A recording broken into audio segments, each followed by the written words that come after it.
Bismillahirrahmanirrahim. Elhamdülillahi Rabbil alemin. Ve sallallahu teala ala Rasulina Muhammed ve ala alihi ve ashabihi ecmain. Allahümme allimna ma yenfa'una ve enfa'na bima allamtana ve zidna ilmen ve amelen ve ikhlasan fid din ya erhamer rahimin.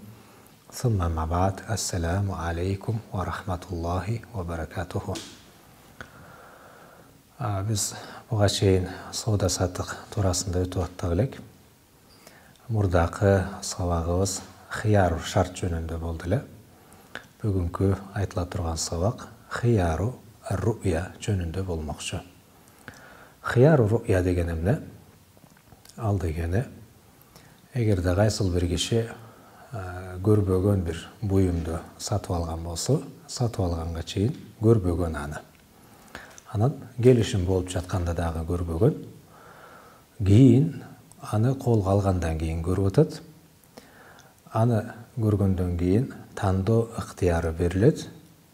Эгер жаккан болсо алып калат келишкен баада, жакпаса кайтарып берет. Ал келишимди биз хияру ру'я деп айтабыз. Ушул боюнча иншалла айтып берет экен. Калел мусанниф рахимахуллаху таала ва нафа'аналлаху би улумih.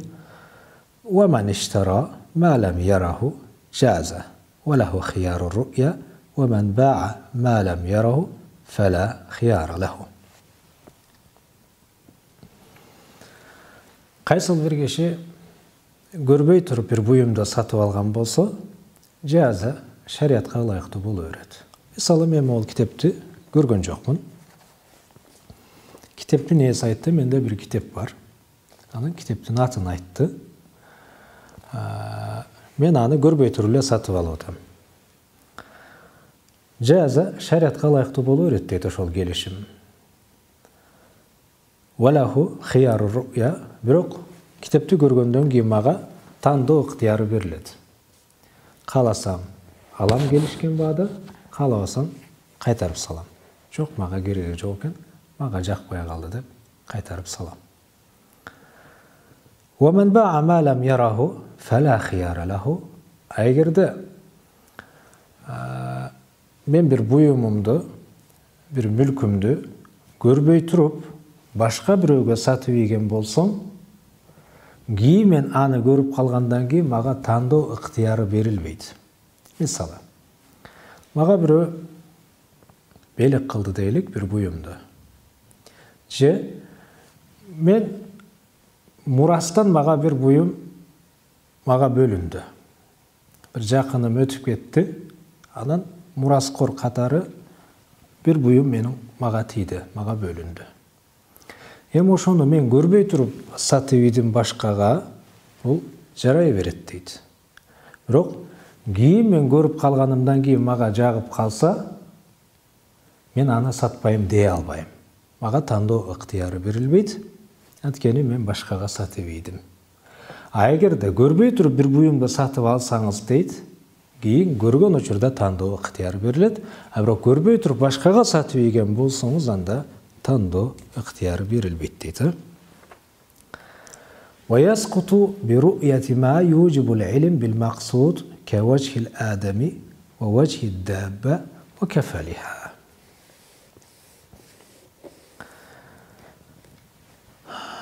Эми жанагы тандоо ыктыяры эмнелер менен жокко чыгып кетет. Биз айттык, көрбөй туруп бир буюмду, бир товарды сатып алган болсоңуз, көргөн учурда тандоо ыктыяры берилет эле. Бирок ошондой укуктан ажырап каласыз, эгерде аны көрүп туруп сатып алган болсоңуз, же кээ бир жерлерин көрүү менен жанагы тандоо ыктыярынан ажырап каласыз дейт. Кейде товарларда ушундай. Кээ бир жерлерин көрүү менен анын баарысын көргөндөй болосуз да. Эгерде ошондой бир өлчөмдө, ошондой бир деңгээлде көрө турган болсоңуз дейт, бардык жерин көргөндөй болосуз дагы, кийин тандоо ыктыярынан, тандоо укугунан ажырап каласыз дейт. Мисалы, эмнелер менен тандоо ыктыярынан ажырап каласыз? Ага мисал берип атат. Ваяскуту биру'яти. Көрүү менен жанагы тандоо ыктыярынан ажырап калат. ma yujibul ilm bil maqsud. Кейбір нәрселердің барысын көргендей болады. Мысалы, кавашил адами. Ilgari бүгінгі күнде құлдар жоқ. Құлды сатып алғанда көңшаның бетіне қарайды болшы да. Құлдың бетін көруменен башқа жағындағы көргендей болаттағын, анткени адам баласының беті башқа жағын білдіріп тұрады. Анын толы екендігі, жанын арық екендігі, баяғы семіз екендігі, толық екендігі шол бетінен байқалып тұрады. Анан ол қолынан дағы байқалып тұрады. Адам баласы шундай. Бетін көрген болса, башқа жағындағы көргендей болаттағын, эми бұл кишиге кейін таңдоо ыктыяры берилбейт дейт. Бүгүнкү күндө кулдар жок. Илгери ушундай болчу, кулду сатып алып жаткан учурда бетин көргөн болсо, башка бардык жерин көргөндөй болот дагы, кейін таңдоо ыктыяры ага берилбей калат. Овачид дабба ва кафалиха. Айванатка келе турган болсок, жанагы сатылып жаткан жылкыбы, же уйбу, же койбу, эмне болбосун, алардын бетини дегенде максат ошол башыны, анан ага кошумча ва кафалиха. Ол жоонуну кафал деп коет. Жоону бели барып бүткөн жер бар го. Жанагы кыргыздардагы уча тарткан жери бар го. Ошол желик, ошол жери кафал деп айтылат. Ошол жерин көрүү менен биз баягы мал базарда мал саткан жерди дагы көрүп калганбыз. Кейбир адамдар сатылып жаткан малдын кандай экендигин билүү үчүн ошол жоонун дагы кармап көрөт. Ошону кафал деп коет. Башы менен айбанатта. Ошол кафал жоонун көрө турган болсо, башка бардык жерин көргөндөй болот дагы, кийин ага тандоо ыктыяры берилбейт башка жагын көргөн учурда. Анткени ошол жерлери бардык жерин билдирип тура турган жерлер болчу. Варуяти сауп матуян ва нахвихи. Эгер кездемени сатып алып жаткан учурда, аны ошол оролгон абалда көрө турган болсо, анда дагы бардыгын көргөндөй болот дагы, жайылган абалда көрөт кээде. Кийин башка жагын көргөн учурда тандоо ыктыяры берилбейт. Эгерде жанагы кездемени дегенде, кейбир жерлерин көрүү менен, яны кейбир кездемелер болот, могул жагы менен бул жак бети айырмаланбайт. Эки тарабы бирдей болот кээде. Кээде жанагы рулон деп айтып коебуз. Бардык ошол оролгон кездемелер окшош болот. Бул метри менен кийинки метри айырмаланбайт. Ошондо алдыңкы жагын көрө турган болсо, же сырт жагын көрө турган болсо, бардык жагын көргөндөй болот. Анткени айырма болбойт. Кийин калган жагын көргөн учурда ага тандоо ыктыяры берилбейт. Анткени аларда айырма жок болчу дейт. Fa in tasarrafa fihi tasarrufan laziman. Буга чейин биз жанагы сатылып жаткан товардын, буюмдун бардыгын көрбөсө деле тандоо ыктыярынан ажырап кала турган мисалдарды айттык. Эми дагы буга кошумча тандоо ыктыяры же аны кайтарып берүү укугунан ажырап калат. Качан? Кейбир иштерди жасоо менен. Буга чейин көрүү менен болсо, азыр айта турган маселе кейбир иштерди жасоо менен. Бир товарды колго алдыңыз. Эми аны көрөр замат аны кайтарып ийгенге акыңыз бар эле. Бирок ал андай кылган жок. Ал колго тийгенден кийин көрөр замат кайтарып ийгенге акылуу болуп туруп, бирок ага бир иш жасады дейт. Кандай иш жасады? Tasarrufa lazimан. Мисалы, башка бирөөгө сатып ийди дегендей. Же башка бирөөгө белек кылып ийди дегендей. Анын ошондой иши ыраазы экендигинен кабар бере тургандай. Башкаларга тапшырып, мойнуна бир аманат жүктөлүп кала тургандай деңгээлде бир иш жасады. Ушундай иши дагы тандоо ыктыярынан, укугунан ажыратып кое турган иштер дейт. Ау таайяба фи ядихи. Же болбосо жанагы товар, буюм колуна тийгенден кийин анын колунда турган учурда бир айып жетип калды дейт. Ал учурда дагы аны кайтарып берүү укугунан ажырап калат дейт. Ау тааззара радду ба'дихи. Же болбосо кейбирин дагы кайтарып берүү үзүр болуп калды дейт. Кайтарып бере албай тургандай деңгээлде. Мисалы, аны иштетүүйдү. Мисалы, телефон болгон болсо, телефонду коробкадан алуу менен, аны иштетүү менен, ал иштетилген болуп калат. Эгерде аны иштетпесе, жанагы сыртындагы не деп коет, жанагындай айнектер болот. Аны алып салуу менен иштеткенге жатат дагы, эми кайтарып берүүгө мүмкүнчүлүк болбой калды дейт. Ау мата баталал хияр, же болбосо анын колуна тийгенден кийин өлүп калды. Мисалы, бир айбана сатып алды эле, сатып алган кишинин колунда туруп өлүп калды. Эми жогоруда айтылган иштердин баарысы ага кошумча өлүп калуу менен, халак болуп кетүү менен, жага бир айып жетүү менен кайтарып берүү укугунан таптакыр ажырап калат дейт. Ал дегени башындагы соода бүткөн болот дагы, акчаны бергенге милдеттүү болот. Могул буюмуңду алгын, акчамды бергин деп айта албайт дегени. وَلَوْ رَأَى بَعْدَهُ فَلَهُ الْخِيَارِ إِذَا رَأَى بَاقِيَهُ. Кейбір буюмдар болот, кейбирин көрүү жетиштүү болбойт. Аны толук көрүү керек болуп калат. Кейбир буюмдар болот, кейбир товарлар болот, кейбир бөлүгүн көргөн болсо, баарын көргөндөй болот. Эгерде кейбир бөлүгүн көрүү менен, калган бөлүгүн көргөндөй болбосо, дайча айтканда, бардыгын көрүү керек болгон товарлар боло турган болсо, калган бөлүгүн көргөн учурда ага тандоо ыктыяры берилет дейт.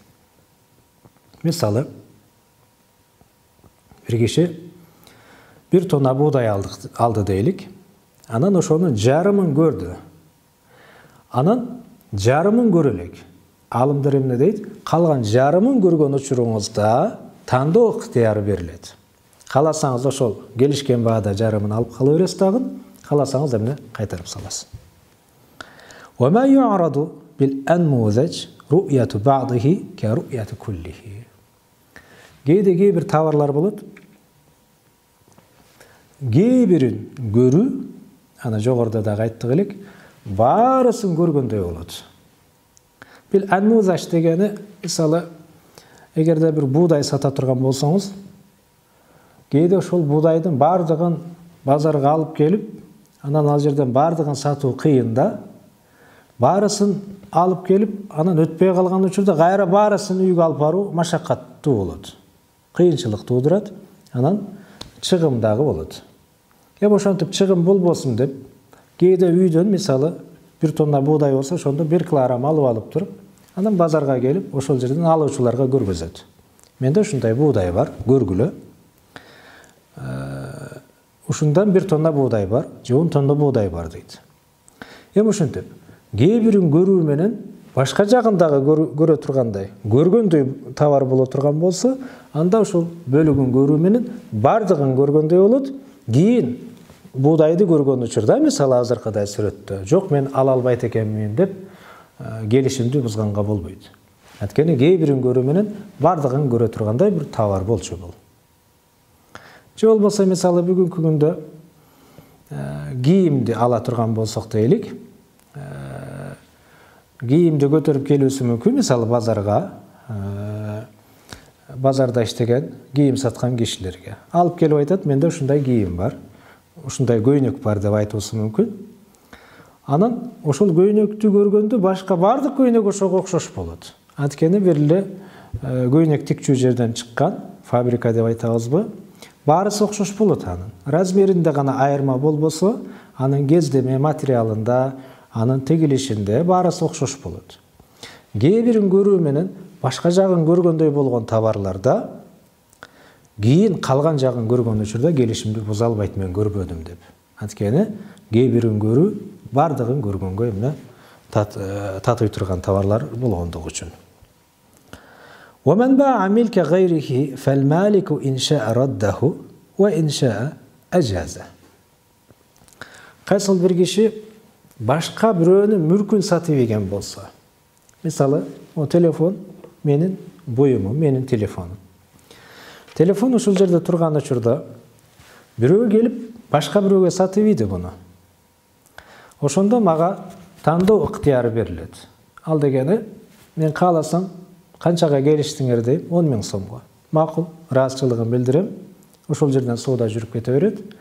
Егер ыраазы болбосам, жок, келишимди бузам. Жок, мен сата албайм, бул телефон мага керек. Демек эки түрдүү ыктыяр берилет экен. Кааласа келишимге макул болот, каалабаса эмне кайтарып салат. Экөөнүн ортосундагы келишим товардын, буюмдун ээсинин уруксатына токтоп турат. Макул десе соода жүрүп кетет, жок десе ошол жерден токтойт. Буга негизи мисалдар аябай эле көп болчу, бирок өз убагында кененирээк айтабыз ал маселени. Мисалы бүгүнкү күндө ломбард дегендер аябай эле көп. Ломбард деген негизи шариятыбызда ар-рахн деп айтылат. Бирөөдөн бир карыз алабы, же бир товар алып, анан акчасын кийин берем деп айтабы. Ушул сыяктуу келишимдер болот. Анын ордуна залог таштап турат. Анын сүрөтү кандай эле?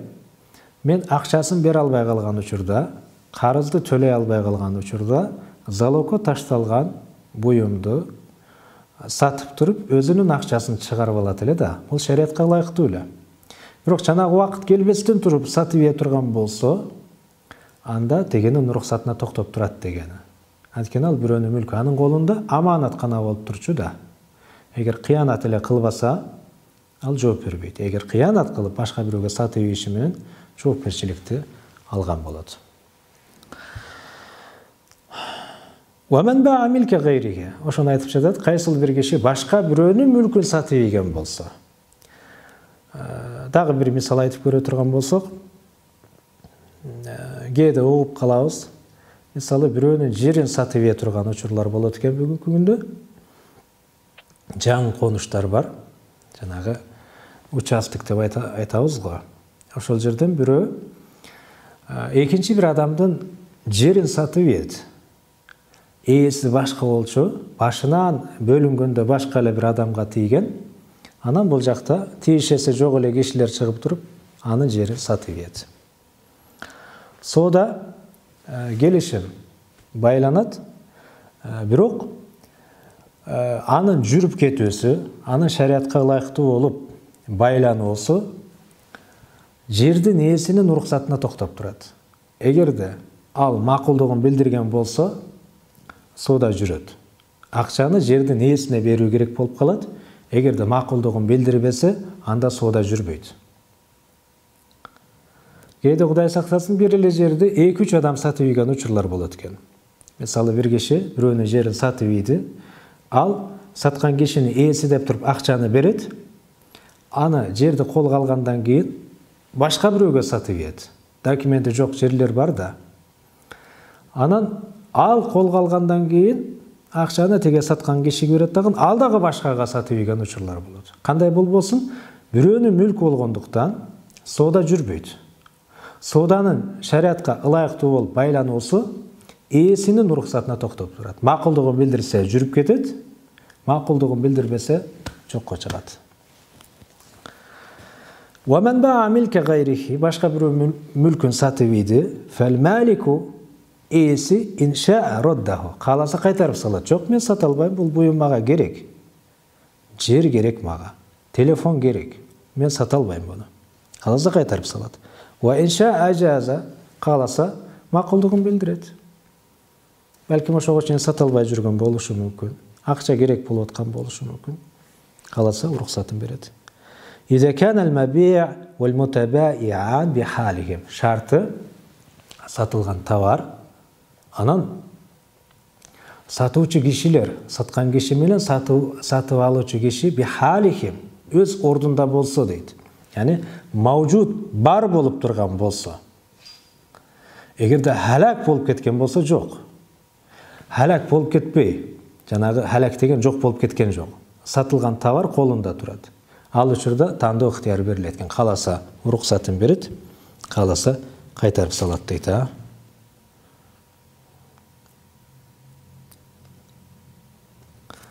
Ошондо биз сатып ийген кишини ортодон чыгарып эле фудули деп айтабыз.